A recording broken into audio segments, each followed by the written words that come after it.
digamos, sistematizando y resumiendo mucho del trabajo que ha desarrollado el Foro Ciudades para la Vida en los últimos años y que espero que lo pueda hacer en el tiempo que me han otorgado.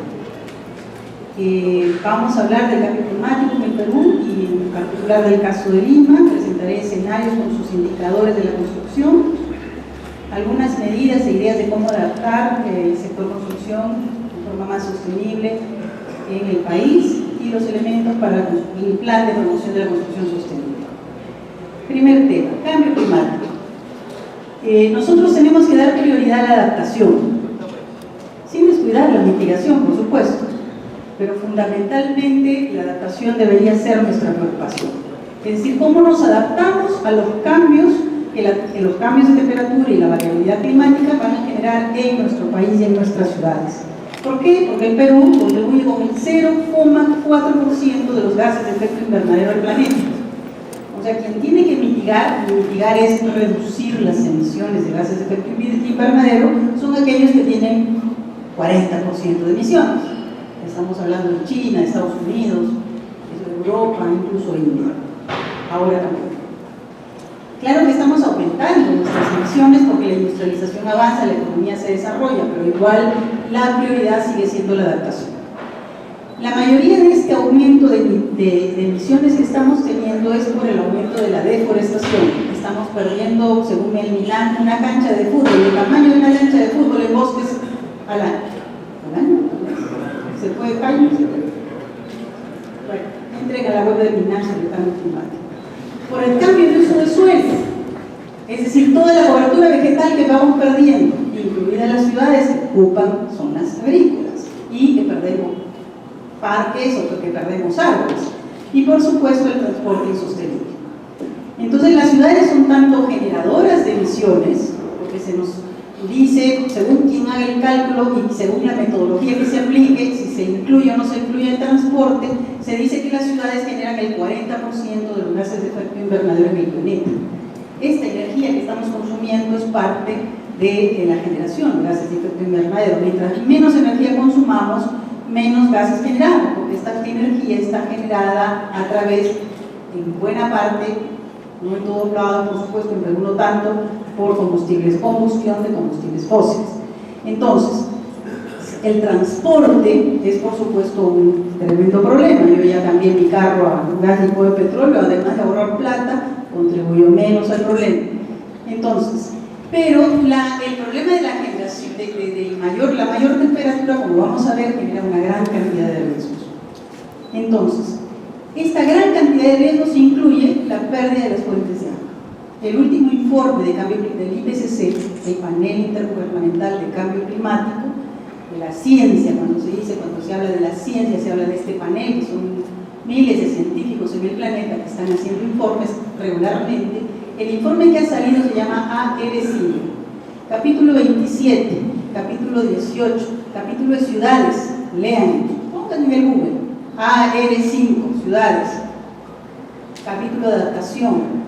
Todos estos informes están diciendo que para América del Sur vamos a perder al 2100 más o menos el 40% de nuestras fuentes de agua.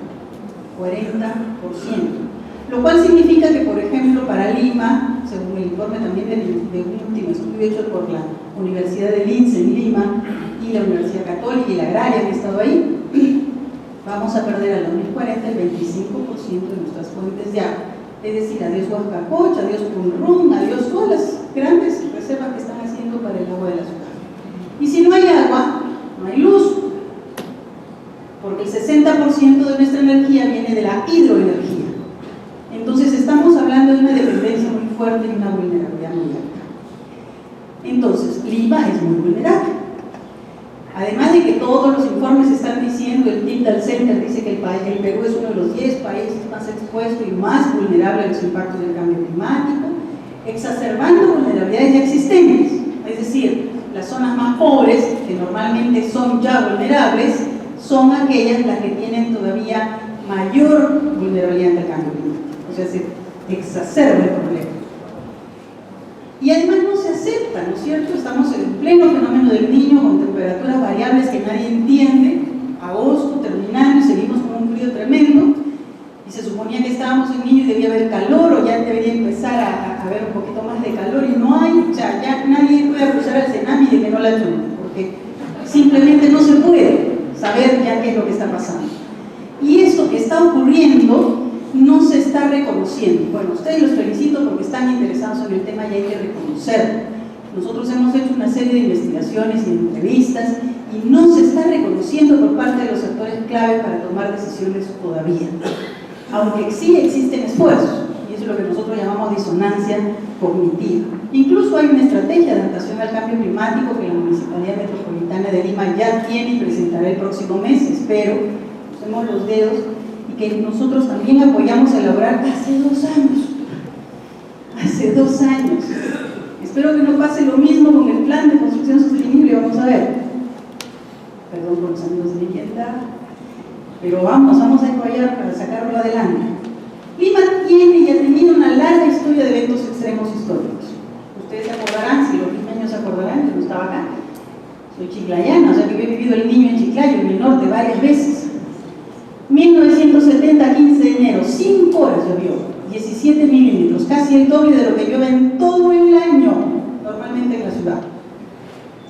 Bastó eso para que tengamos más de 2.000 viviendas colapsadas, 150 magos de incendio, aeropuerto dañado, se aisló la ciudad y se partió en 2, los puentes del río Rímac dejaron de funcionar, el norte quedó para un lado y el centro y sur para el otro, mercado acá, aeropuerto allá, la comida no llegaba para un lado, el puente aéreo con Huaraz para comer, un tremendo caos. Ya se imaginan cómo habrá estado la vía expresa, la bajada de Armendariz era una catarata. ¿Esta ciudad está preparada para las lluvias? No. Solo 5 horas de lluvias. 23 de febrero del 98, todos nos enteramos de que la bendita quebrada de Guaycoloro había sido un río.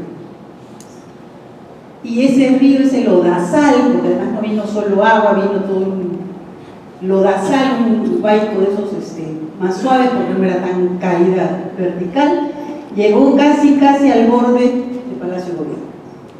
Y en el 2012, se acordarán de lo que pasó en marzo de 2012, en lugares donde nunca antes había llovido, de pronto llovió y se le vino toda una cantidad de piedras y por suerte no hubieron mayores consecuencias inmediatas. Entonces, están pasando cosas. En esa oportunidad, ¿se acuerdan qué pasó con el túnel del Parque Rímac, no? ¿Se acuerdan? Es campaña, no debía decir esto. Bueno, entonces tenemos un escenario, el escenario 1, escenario trabajado con toda esa serie de expertos, lluvias intensas. Les acabo de contar lo que pasa, ¿no? Vamos a tener aparentemente lluvias intensas en algún momento aquí. No solo allá arriba, aquí, en la ciudad. Podría darse el caso. No sabemos cuándo. No sabemos si el 2100 o antes. Es incierto, sí, pero se puede dar. Y además con incrementos del más del 6% del caudal. Modelaciones hidrológicas de promedio de institutos de investigación alemanes y de la propia Autoridad Nacional del Agua. Coincide. El otro escenario, al otro lado, sequía. Y es el más probable, desgraciadamente, según el informe de la ERE5. La modelación que hizo en ese tiempo el IBS de la Universidad de Stuttgart no aplicaba los modelos climáticos que ahora ha aplicado el AR5 del IPCC en el año 2014. Es decir, en ese tiempo se hablaba de 13% de pérdida de caudal. Con el AR5 se estaría hablando del 25% de pérdida de caudal. Y el escenario en medio, el peor de todos, un escenario permanente de sequía con picos de lluvias extremas cada tanto. Y eso estaría pasando no solo en Lima, sino en casi toda la costa peruana, incluida la Cuesta y Arequipa, ahí esas partes altitas, no al otro lado. Entonces, allí vive casi el 75% de la población del país. Estamos hablando desde que de Tumbes hasta Tacna, 2/3 de la población estarían expuestas a este tipo de escenarios. Entonces, ¿qué va a estar en riesgo? Las vías de transporte. Imagínense ya vías regionales, nacionales de Puertas a Desbordes, Huaycos e inundaciones, Ticlio, que cada tanto pasa, imagínense lo que va a pasar. ausencia de alcantarillado en las calles. ¿Han visto ustedes alguna alcantarilla? ¿Algún tren en una calle de Lima? ¿Cómo van a salir sus carros a ver de los portales? Pregúntense ustedes si tienen un edificio y estacionamiento hacia abajo. ¿Tienen controles en el ingreso para que el agua no pase hacia abajo?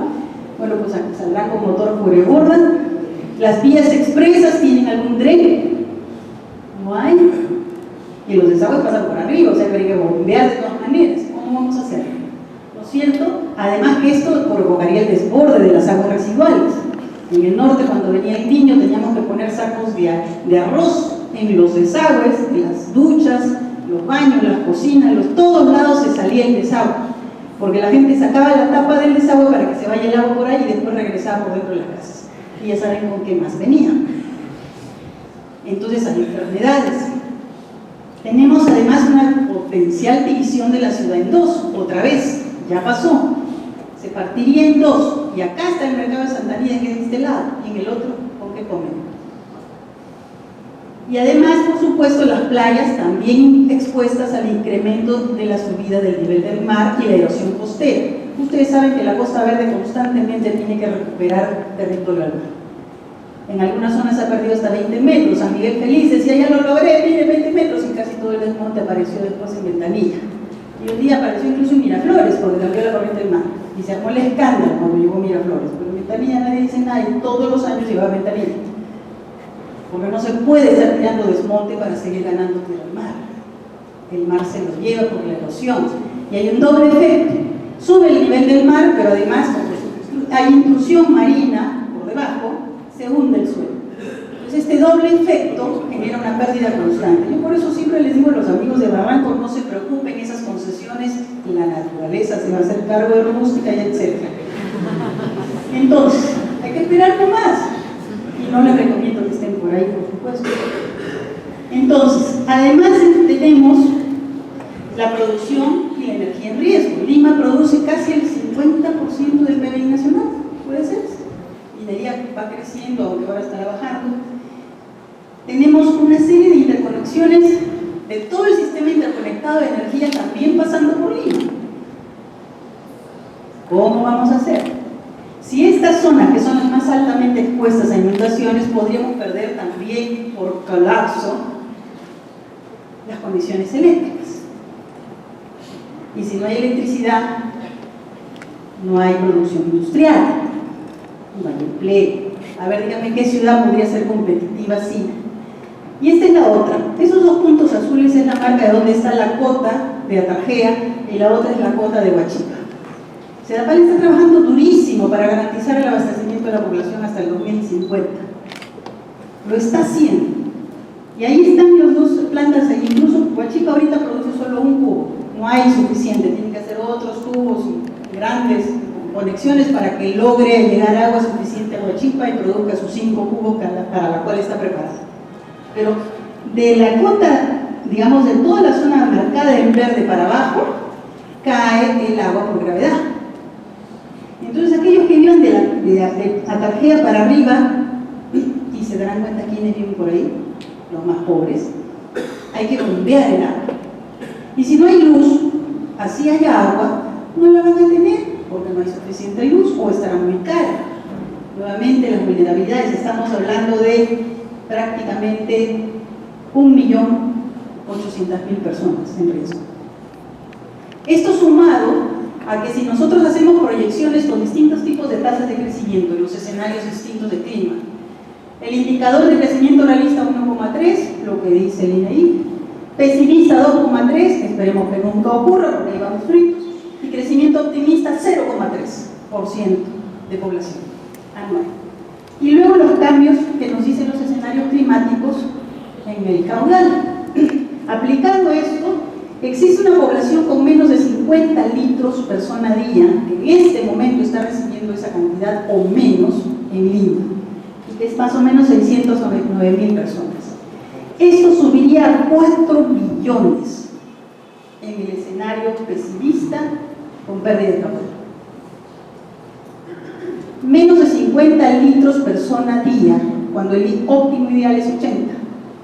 Y si los que ya tienen menos de 50 van a recibir todavía menos, imagínense, porque estamos ante una distribución bien